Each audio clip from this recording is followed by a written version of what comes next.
Allan Kardec tinha uma postura universalista? Qual foi o seu maior erro?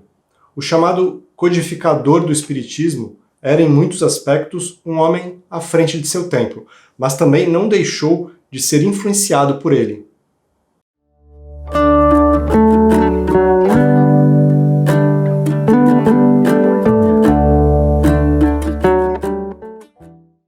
Que bom que você está aqui no canal Estrada Sem Fim. Meu nome é Áureo e o Brasil é a maior nação espírita do planeta. Cerca de 3% dos brasileiros se declaram espíritas. E se considerarmos o número de pessoas que simpatizam com o espiritismo, que têm afinidade com seus princípios, podemos multiplicar este número por algumas vezes.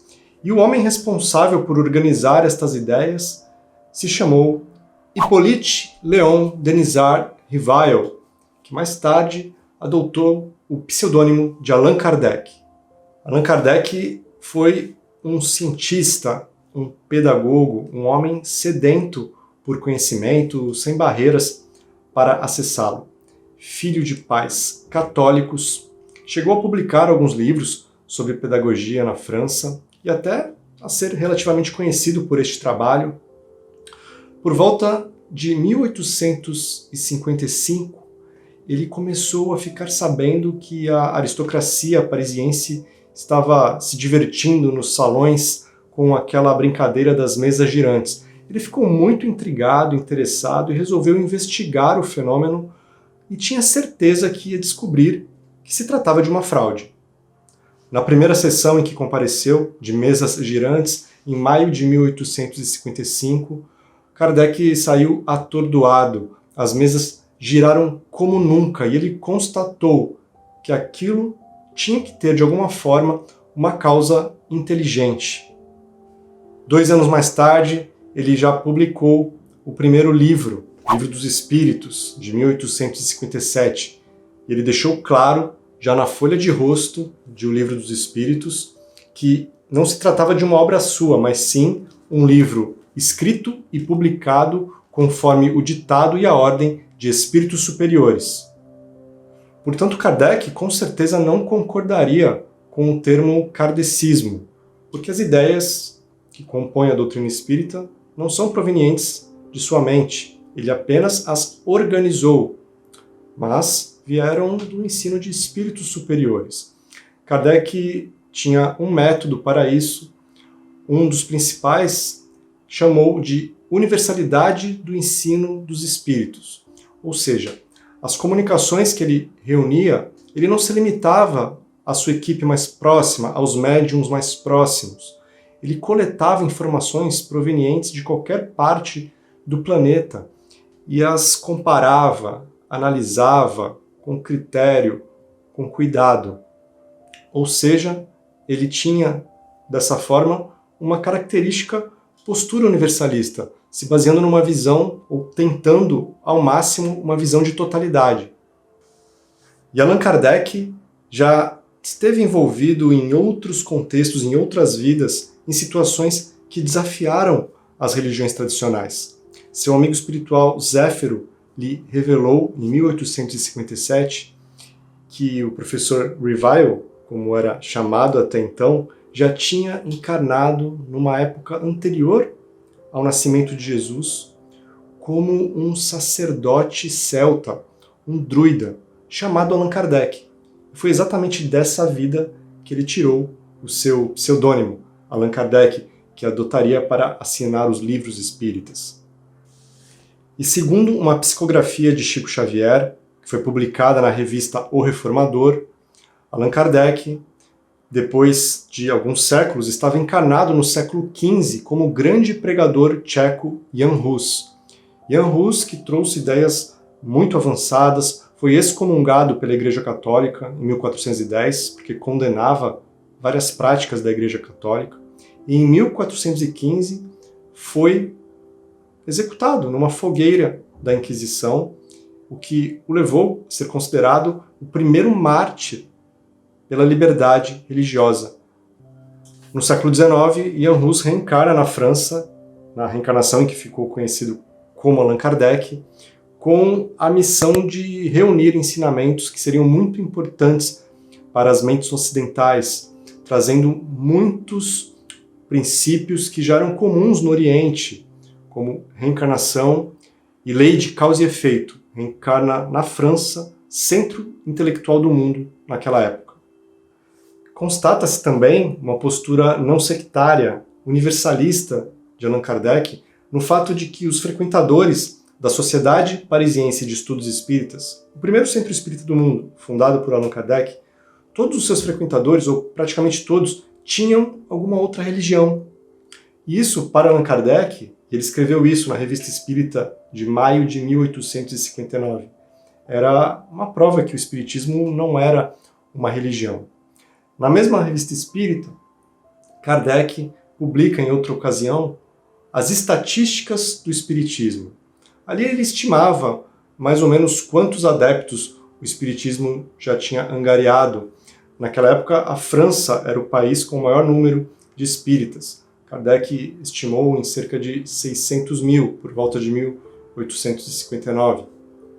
O interessante é que 90% dos integrantes da Sociedade Parisiense de Estudos Espíritas tinham outras religiões, dentre católicos, protestantes, judeus e até muçulmanos. Todos foram considerados espíritas por Allan Kardec, justamente por terem afinidade, por aceitarem os princípios da doutrina espírita. Reencarnação, lei de causa e efeito, pluralidade dos mundos habitados, comunicação com outras dimensões, com seres de outras dimensões por meio da mediunidade. Vejam a postura tolerante com o diferente de Allan Kardec, que considerava todos como iguais. Na visão dessas pessoas, o Espiritismo era uma doutrina filosófica com consequências morais e também uma ciência de observação. É claro que não há problema você encarar o Espiritismo hoje como uma religião, desde que isso não te leve a ter posturas dogmáticas, como as que encontramos nas religiões tradicionais. E sobre isso, há um diálogo de Allan Kardec com um padre, que está no livro O que é o Espiritismo. E ali Kardec deixa claro que o Espiritismo não pode ser comparado com uma religião tradicional, dogmática, principalmente pela ausência de dogmas, liturgias, hierarquias e rituais. E o incentivo a uma fé raciocinada, que jamais vai de encontro aos preceitos científicos e encara a ciência como uma grande aliada, o que é uma postura, era então uma postura totalmente inédita na história da humanidade. Segundo Kardec, não é necessário uma profissão de fé para ser considerado espírita.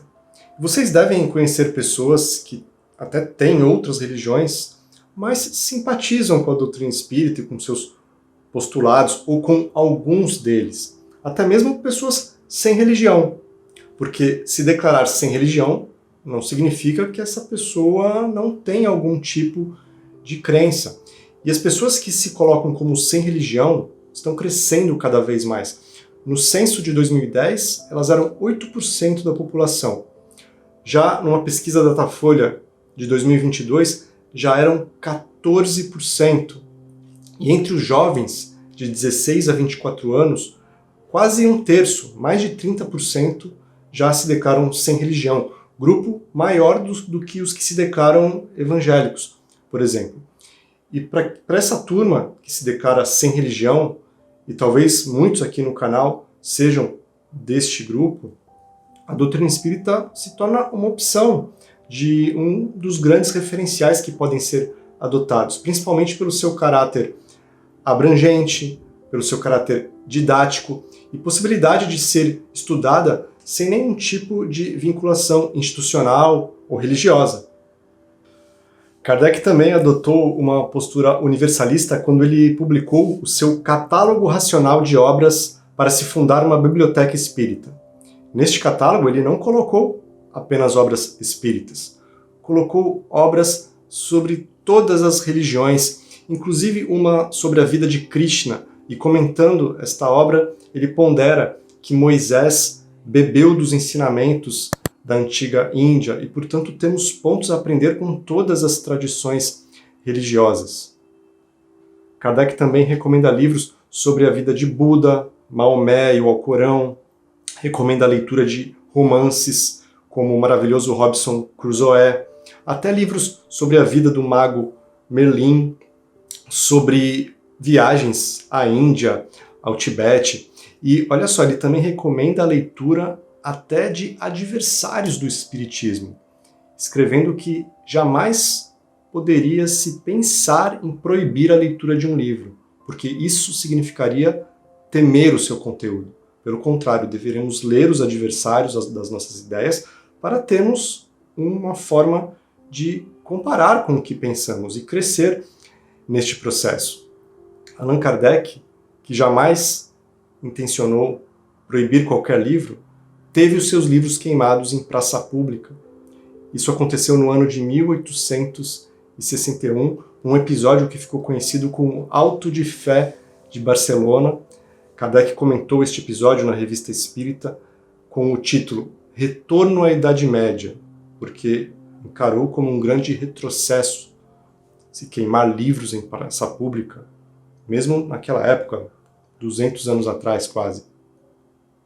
Aliás, sobre essa história eu vou deixar no card um vídeo que conta em detalhes o que aconteceu, inclusive o que ocorreu depois com o bispo que ordenou esta queima em praça pública dos livros espíritas. Na Revista Espírita de 1868, Allan Kardec publica um artigo em que ele fala sobre as relações que existem, as semelhanças que existem entre o espiritismo e a doutrina de Lao Tse, um filósofo chinês que viveu cerca de 6 séculos antes de Cristo e deu origem ao taoísmo, uma das religiões mais antigas e tradicionais da China. E no artigo, Kardec exalta o fato da verdade estar presente em tantas culturas e expressões. Ele faz isso também quando ele coloca no Evangelho segundo o Espiritismo Sócrates e Platão como precursores do Espiritismo, filósofos que são fundamentais na construção do pensamento moderno ocidental. Fica clara, portanto, a postura universalista de Allan Kardec, ressaltando a importância de termos contato com diversos conteúdos, de diversas expressões da espiritualidade, de diversas partes do mundo, sem nos limitarmos a uma visão fechada da realidade e, claro, passando tudo pelo nosso crivo da razão, guardando o que faz sentido para cada um de nós. Allan Kardec, porém, não era um espírito perfeito, tanto é que estava encarnado na Terra e cometeu erros. Porém, algumas pessoas insistem em querer cancelar Allan Kardec por conta de textos racistas que encontramos no livro Obras Póstumas. Sobre este assunto, uma primeira coisa a se considerar é o contexto histórico.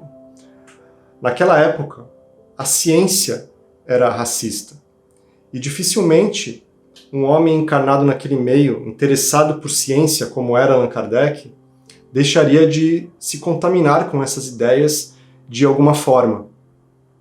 Não podemos julgar Allan Kardec sobre este ponto com os conhecimentos que temos hoje, sem cair numa postura de anacronismo.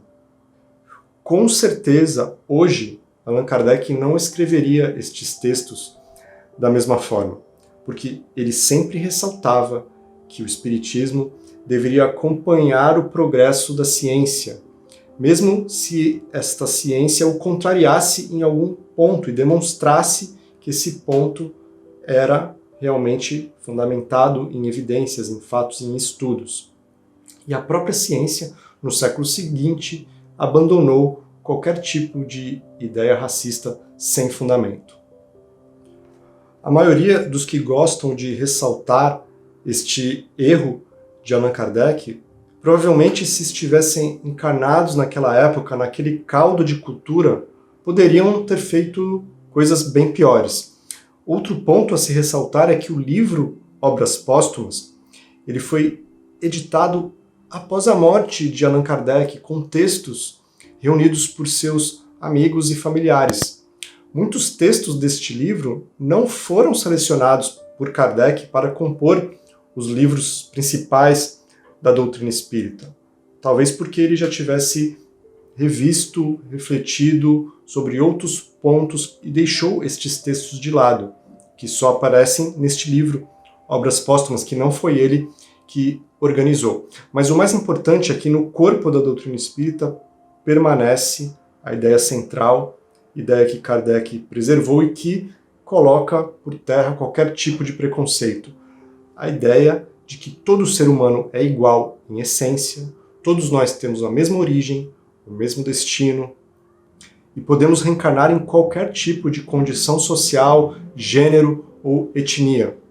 E na Revista Espírita de 1861, Kardec deixa bem claro, ao escrever que o Espiritismo apaga naturalmente todas as distinções estabelecidas entre os homens segundo as vantagens corpóreas e mundanas, sobre as quais só o orgulho fundou as castas e os estúpidos preconceitos de cor. Allan Kardec, no século XV, quando encarnado como Jan Hus, morreu numa fogueira por amor à verdade. 450 anos depois, na França, teve seus livros queimados, sofreu ataques de todos os setores da sociedade e deu uma contribuição muito importante para o avanço da humanidade. Sempre numa postura aberta, humilde, sempre dizendo que o Espiritismo sempre precisaria estar disposto a reconsiderar qualquer tipo de inverdade, qualquer tipo de erro que tivesse admitido em algum momento. Kardec sempre ressaltou também o caráter progressivo da revelação espiritual.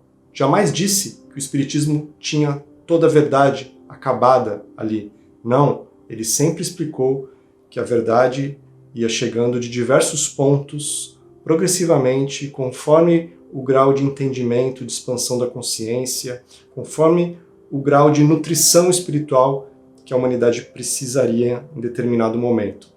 E nós, de nossa parte, precisamos cada vez mais combater os preconceitos que ainda existem em nós mesmos, para não limitarmos esta expansão do conhecimento e compreensão do mundo. E que a postura de Allan Kardec nos inspire sempre nesse sentido. Quero te agradecer muito por ter ficado comigo até aqui. Gostaria demais de saber a sua opinião sobre esses assuntos aqui nos comentários. Por favor, se possível, deixe o seu like, compartilhe este vídeo, trazemos ideias importantes aqui. Com certeza você conhece alguém que pode se interessar por elas, então, por favor, compartilhe este vídeo com alguém. A lista de livros citados está sempre aqui na descrição. E eu vou deixar na tela final 2 vídeos importantes. Um que eu explico melhor como foi a reencarnação de Allan Kardec como o sacerdote celta, o druida, e um outro livro em que eu explico em mais detalhes como foi a reencarnação de Kardec como Jan Hus. Alegria! Você é um espírito imortal, vivendo num universo sem limites. Um grande abraço, muito obrigado, até um próximo vídeo, tchau!